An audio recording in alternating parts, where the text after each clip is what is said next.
ምን አይነት የጤና እክል ነበር ገጥሞት እናንተ ጋር የመጣው? ከኋላ ጭንቅላቱ ላይ የረጋ ደም የደም ዝውውር ሲያቋርጥ ባለው ምልክቶች ነው የመጣው። ማቅለሽለሽ፣ ማዞር ምናምን ነበረ፣ ግልጽ ያልሆኑ ምልክቶች። ዛሬ ሲመጣ እንግዲህ 3ኛ ቀን አሳልፎ ነው የመጣው። ወዲያው አልመጣም። በአንድ ሳይድ ፓራላይዝድ መሆን፣ አፋችን ወደ ጎን መጣመም፣ በአምቡላንስ መምጣት አትሊስት የ2 ሰዓት እንትን ያተርፋሉ። በወር አትሊስት 100 ሰዎች እንቀበላለን። ከመጀመሪያዎቹ ቶፕ 3 የሞት ምክንያቶች ውስጥ ነው። ስትሮክ፣ ደም ግፊት ነበረው። ደም ግፊት እና ስኳር ብዙም ተዘናግቼበታለሁ ነው ያለው። እንግዲህ በዓል ሲታሰብ ሁልጊዜ እኛ ቤት ውስጥ ያለን ሞልቶ ተበልቶ ተጫውተን ስንሰባሰብ እንደዚህ ደግሞ ክፉ ቀናት አሉና ያው ያሳልፈን ነው የሚባለው። ያጋጥማል ክፉ ቀን በሆስፒታል ሆነው በእስር ቤት ሆነው በማይመች ሁኔታ ውስጥ ሆነው በዓሉን ማክበር ለማይችሉ ስደት ላይ መንገድ ላይ ላሉ ሁላችሁም እንኳን አደረሳችሁ፣ ምህረቱን ደግሞ ይላክላችሁ እንላለን። እሺ ዶክተር እንዴት ነሽ? አሎ ራኪብ እንዴት ነሽ? አለሁኝ። በበዓል እንግዲህ ድንገት ይኸው እንደዚህ እንዳለሁ እኔም ተከስቻለሁ። ግን እናንተ ስራችሁ ላይ ናችሁ ያላችሁት። የጤና ባለሙያና ጋዜጠኛም በእርግጥ ይወጣል፣ ግን ዛሬ አጋጣሚ ነው እናንተ ጋር እግር የጣለን። ባልደረባችንን ጓደኛችንን ልንጠይቅ ነው የመጣ ነው። ከዛ በፊት ራስሽንና የተቋማችሁን አስተዋውቂኝ። እሺ፣ እኔ እስከዳር እባላለሁ። የውስጥ ደዌ ስፔሻሊስት ነኝ። አክሶን ስትሮክ ሴንተር ውስጥ ነው የምሰራው። አዲስ አበባ ወሰን አካባቢ ይገኛል። አሁን 4ኛ ዓመታችን እየተጠጋ ነው አገልግሎት መስጠት ከጀመርን። 4 ዓመት ያህል እንዳለም አላውቅም። የእውነት ስትሮክ ሴንተር ለብቻው አላውቅም ነበረ። ለእኔም ለመረጃው አዲስ ነው። እንግዲህ በዛው በትንሽ ነገር እንድናወራ ነው፣ በጥቂቱም ቢሆን ለሌሎች ግንዛቤ የሚሆን ነገር እግረ መንገድ እንድትሰጪልኝ ነበረ። ከዛ በፊት ፍልፍሉ ኮሜዲያን በረከት በቀለ ምን አይነት የጤና እክል ነበር ገጥሞት እናንተ ጋር የመጣው? አቶ በረከት እኛ ጋር የመጣው የደም መቋረጥ ስትሮክ አጋጥሞት ነው። ከኋላ ጭንቅላቱ ላይ የረጋ ደም የደም ዝውውር ሲያቋርጥ ባለው ምልክቶች ነው የመጣው። የሚገርምሽ ወዲያው አልታወቀውም። አይ ቲንክ ማቅለሽለሽ፣ ማዞር ምናምን ነበረ፣ ግልጽ ያልሆኑ ምልክቶች ብዙም ፒክ አላደረገውም። ስለዚህ ዛሬ ሲመጣ እንግዲህ 3ኛ ቀን አሳልፎ ነው የመጣው። ወዲያው አልመጣም። በደም መቋረጥ ስትሮክ ወይም ኢስኬሚክ ስትሮክ በሚባለው ነው የመጣው። እንደው እንደ መነሻ ምክንያት የሚታወቅ ነገር ይኖራል? ምን አይነት አጋላጭ ሁኔታዎች ለእንዲህ አይነት ችግር ይዳርጋሉ የሚለው? እንግዲህ በጣም የተለመደው ምክንያት ደም ግፊት ነው። ደም ግፊት፣ ስኳር በሽታ፣ እነዚህ በጣም ኮመን የሆኑ የተለመዱ በውጭም እንደ ኢንተርናሽናልም እኛ ሀገርም የተለመዱ ምክንያቶች ናቸው።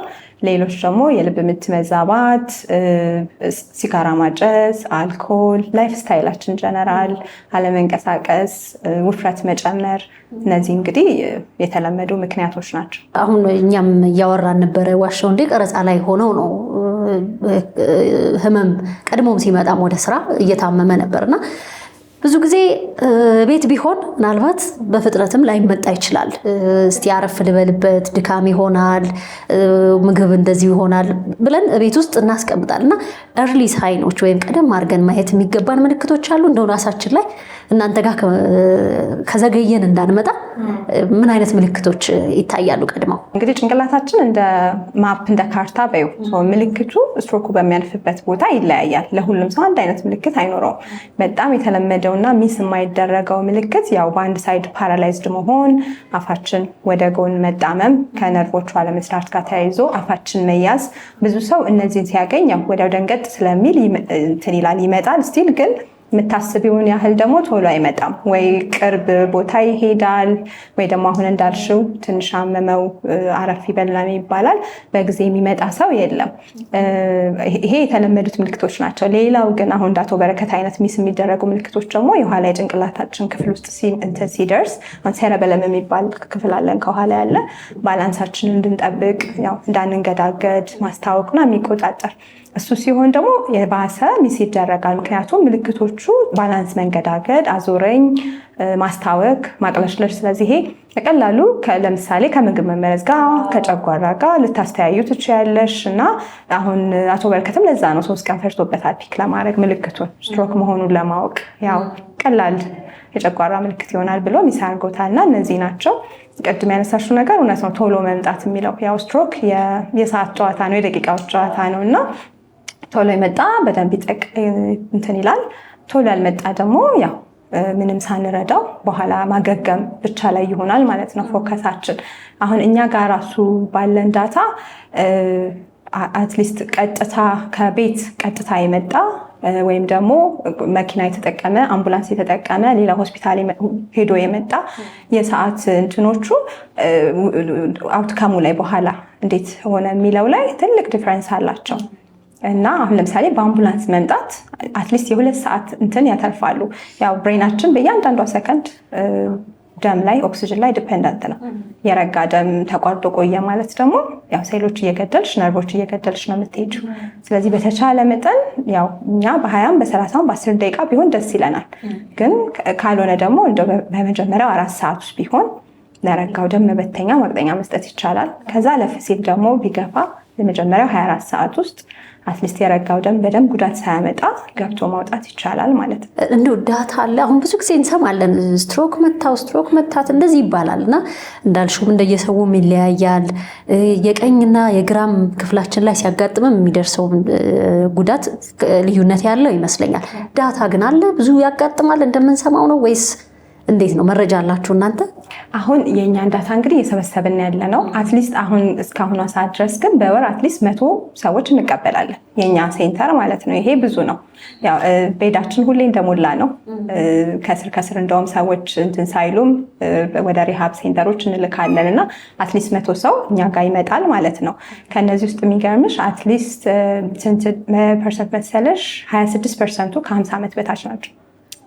ያ ነው ደግሞ ምንድነው በጣም ኢንተረስቲንግ የሚያደርገው ነገር ውጭ ሀገር ዌስተርን ሀገሮች ጋር ይሄ ያው የትልልቅ ሰው በሽታ ነው አይደል? 70 80 90 የምትዩ ነው እና እኛ ጋር ደግሞ ወጣቱም ከ50 በታች ያለው አትሊስት 26% የሚሆነው ይሄ የእኛ ዳታ ነው፣ የራሳችን ዳታ ነው። እንግዲህ በደንብ ደግሞ ቢጠና ሌላ ሴንተሮችን ቢሆን ጠንከር ያለ እንትን ይኖረዋል።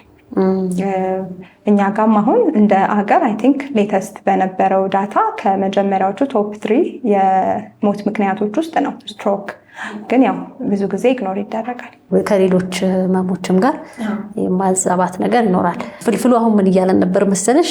እንኳንም መስሪያ ቤቴን አልያዘው ያለ አንደበቱን። የትኛው የአእምሯችን ክፍል ነው ንግግር ጋር የሚያያዘው? እንግዲህ አብዛኛው ሰው ያው ቀኝ እጅ ተጠቃሚ ነው አይደል? ራይት ሃንድድ ለሚባለው ራይት ሃንድድ ለሆነው ሰዎች የግራ ጭንቅላታችን ነው የላንጉጅን እንትን የሚለው የሚቆጣጠረው። ለቀኝ እንትን ላላቸው የግራ ጭንቅላት ሲጎዳ ከሱ ጋር የግራ ጭንቅላት ማለት ደግሞ እዚህ አካባቢ ያለ ብሮካስ አፌዣ የሚያመጣ የላንጉጅ ሴንተራችን አለ።